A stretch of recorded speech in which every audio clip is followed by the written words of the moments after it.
Papa.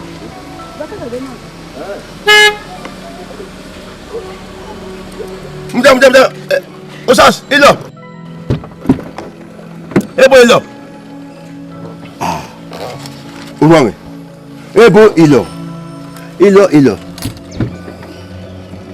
Osas noga, ma ebo ilo. Odo we matete na na be we wote. Ilo.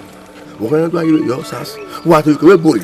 Ayi mi wa ko ya fi we fi okun. Nu yare na awo su pa no. Ma be do ri mi gun e ka. Ilo. Maguya. Awe ko re. Epa. You make a way boom, and I don't go you won't. My mugo you won't. I say you.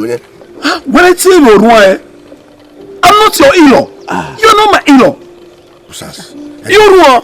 I do turn us. They were all bag your sas. Who cheer? Who come on? They wait you me. What do you want back? I got me at home. I want to you. Baby, what is going on?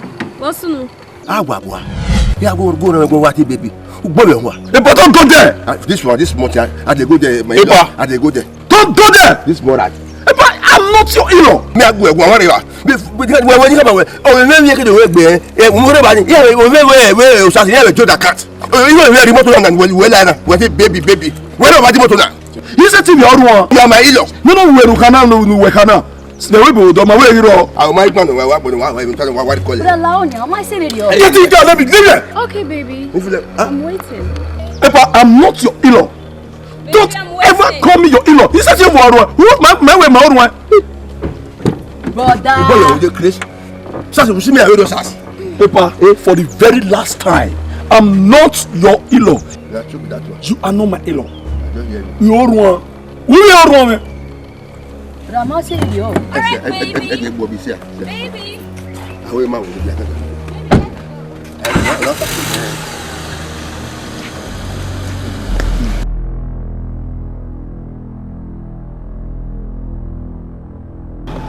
If you are not also Papa.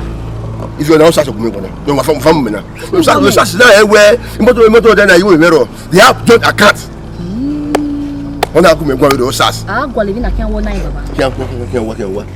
Let's go for it. Let's go. If you go for Sas, you never beg. Go.